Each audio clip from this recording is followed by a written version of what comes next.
है ठीक। अच्छा नाज़रीन, आज हम बात करेंगे जी ब्रॉयलर फार्मिंग के बारे में। ये हमारे कंट्री में किस तरह की जाती है, ठीक है, इसके लिए क्या क्या चीज़ें आपको रिक्वायर्ड होती हैं, ये सारी मालूमात जो हैं हम आपको प्रोवाइड करेंगे। ठीक है, इसमें जो है बर्ड को परचेज़ करने से लेके बर्ड को स्लाटर हाउस जाने तक जो जो जिन जिन मराहल से बर्ड गुज़रता है, वो सारे जो है सारे मराहल को हम वन बाई वन उसको डिस्कस करेंगे। उसके अंदर क्या क्या चीज़ आती है, यानी कि वैक्सीनेशन शेड्यूल है आपका, उसके 3-4 फेजेस होते हैं, ब्रूडिंग होता है, ठीक है, और जो इसके मसाइल हैं वो भी आपसे डिस्कस करेंगे। तो इस टॉपिक पर बात करने के लिए हमारे साथ हैं डॉक्टर अली साहब। तो इंशाल्लाह उससे बात करते हैं, उनसे, अली साहब से, तो उनसे हम सारी डिटेल लेते हैं। जी डॉक्टर जी साहब। अस्सलाम वालेकुम डियर व्यूअर्स। आज हम आपको पोल्ट्री सेक्टर में जो ब्रॉयलर फार्मिंग है उसके बारे में चंद मुफीद मालूमात और कुछ इन्फॉर्मेशन से आगाह करेंगे। इसके अंदर सबसे पहले जो है हमारे पास बर्ड रिक्रूटमेंट है, यानी कि बर्ड को ख़रीदना है। तो उसमें यह है कि डे ओल्ड चिक्स जो हैं वो लोकल हैचरीज पे आपको अवेलेबल हैं। उसके जो हर डे का डिफरेंट रेट होता है डे ओल्ड चिक का। हमने जिस रेट पे ये लिया ऑलमोस्ट 90 बर्ड था, तो ये हमने वहाँ से परचेज़ किया है, तो हमें मतलब हमें मिला है। उसके बाद हमने इसका पहला फेज़ जो होता है ना ग्रोइंग में, वो होता है ब्रूडिंग फेज़। ये सबसे क्रिटिकल फेज़ होता है किसी भी बर्ड की ज़िंदगी में। इसके अंदर आपने सबसे पहले उसको एक तो एक टेम्परेचर मेंटेनेंस इसके अंदर बहुत इंपॉर्टेंट होती है। दूसरा, आपने मोर्टेलिटी को कम से कम रखना होता है क्योंकि सबसे क्रिटिकल पीरियड होता है। इसलिए इसके अंदर हमें already vaccinated bird Merrick's vaccine उनको हैचरी पर लगाई जाती है। उसके बाद 3-4 दिन के वक्फे से एनडी और H9 का एक सिंगल डोज जो होता है वो किया जाता है। इसके बाद हमारे पास इसके अंदर जो टेम्परेचर मेंटेनेंस है वो 37 ऑलमोस्ट ब्रूडिंग टेम्परेचर है जो रिक्वायर्ड है। तो हमें मतलब हमारा तो माशाल्लाह बड़ा अच्छा बढ़ रहा था जब हमने शुरू में उसको 10 दिन हमने रखा है, और नॉन मोर्टेलिटी भी हमारी लेस दैन 1% थी। तो 2% टारगेट है इसका है वैसे जो होता है हमारे पास। तो इसके अंदर जो इसके डिफरेंट फेजेस हैं ब्रूडिंग से, जैसे ही हम निकलते हैं तो हम इसके अंदर स्टार्टर को मतलब ना स्टार्टर शुरू कर देते हैं। इससे पहले हम प्री स्टार्टर फीड में यूज़ कर रहे होते हैं, लेकिन इसके वक्त हम ना स्टार्टर यूज़ करना शुरू कर देते हैं। स्टार्टर की कंपोजिशन थोड़ी सी चेंज होती है क्योंकि बर्ड की एक तो साइज़ भी इंक्रीज़ होता है, दूसरी इसकी न्यूट्रिशन रिक्वायरमेंट बढ़ती है। ठीक है, तो इसके अंदर हमने इसका फ़िलहाल जो बर्ड की हमारे पास करंट जो बर्ड है वो ऑलमोस्ट 25 डेज़ का है। और इसके अंदर हम लोग फ़िलहाल ग्रोअर चला रहे हैं, जो ये थर्ड स्टेज होती है किसी भी बर्ड की ज़िंदगी में। तो इसके अंदर सबसे पहले हमने इसको प्री स्टार्टर से शुरू किया था, और उसके बाद हमने अब इसको स्टार्टर पे गए और अब ग्रोअर पे चल रहा है फ़िलहाल बर्ड। बर्ड के जो मज़ीद टारगेट्स हैं उसके अंदर ये है कि हमने 40 हमारा जो डेली एवरेज गेन होता है वो ऑलमोस्ट 0.7 जो है ना केजी, ये हमारा टारगेट होते हैं। लेकिन इसके राउंड अबाउट हमें ऑलमोस्ट यहाँ पे रिजल्ट्स मिल रहे हैं क्योंकि ये हमारा एक एक्सपेरिमेंटल ट्रायल है।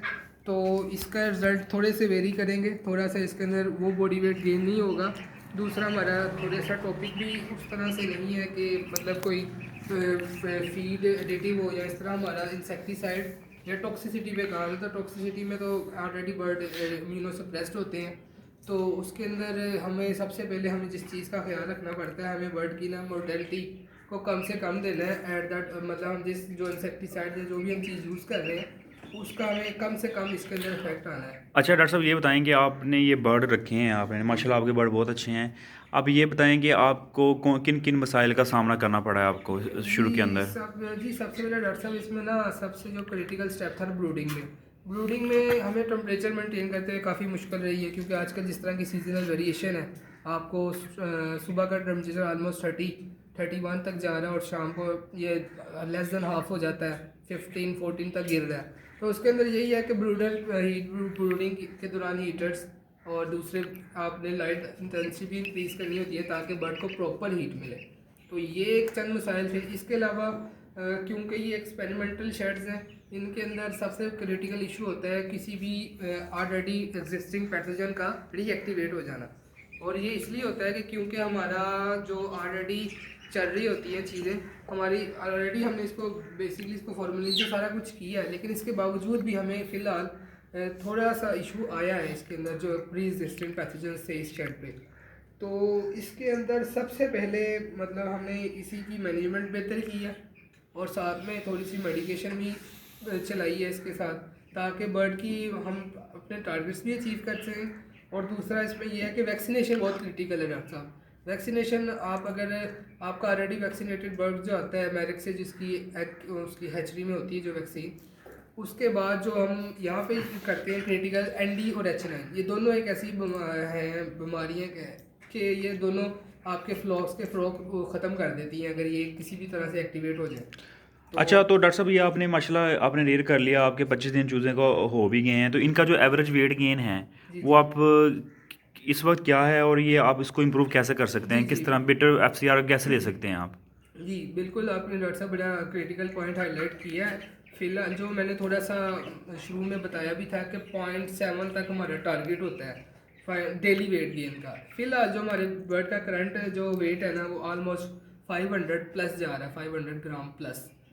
तो इसके अंदर हमें यही है हमारा टारगेट, हम इसको इसी तरह अचीव करते हैं। एक तो FCR बेटर करने का यही तरीका है कि फीड आपकी टाइम से टाइम डले और उसके अंदर आपको वाटर सप्लाई हर वक्त एड लिप्टम अवेलेबल हो उधर एड इन द शेड, ताकि बर्ड को किसी भी तरह से भूखा ना रहे और इसकी दूसरी न्यूट्रिशनल रिक्वायरमेंट्स पूरी हों। तो इसी तरह करके हम इसको चला रहे हैं फ़िलहाल। तो हमारा माशाल्लाह काफ़ी अच्छा एक्सपीरियंस है। मैं भी मतलब जो ब्रॉयलर फार्मर्स हैं और जो इस फार्मिंग में आना चाहते हैं, मैं इनको बिल्कुल करूँगा इस बात पे उनको यकीन दिलाता हूँ कि ये माशाल्लाह बहुत अच्छी फील्ड है। आप इस फील्ड के अंदर अगर आना चाहते हैं तो डेफिनेटली हैं, और इसके अंदर काफ़ी अपॉर्चुनिटीज़ भी काफ़ी हैं क्योंकि लार्जेस्ट ग्रोइंग इंडस्ट्री है इस वक्त पोल्ट्री पाकिस्तान की लाइफ स्टॉक सेक्टर में। तो इसलिए मैं आपको इस बात पे आपको ये नहीं कहता कि जी फ्लॉक मुश्किल है ये है। मैं कहता हूँ कि आप एक दफ़ा शुरू करें, इंशाल्लाह अल्लाह ताला आगे बेहतर करेगा। ठीक है डॉक्टर साहब, बहुत शुक्रिया, आपने हमें टाइम दिया, आपने हमें बहुत कीमती इन्फॉर्मेशन बर्ड्स के बारे में प्रोवाइड की, और इंशाल्लाह नेक्स्ट जो है हमारा जो होगा तो वो भी हम आपसे डिस्कस करते रहेंगे जो भी प्रॉब्लम आए।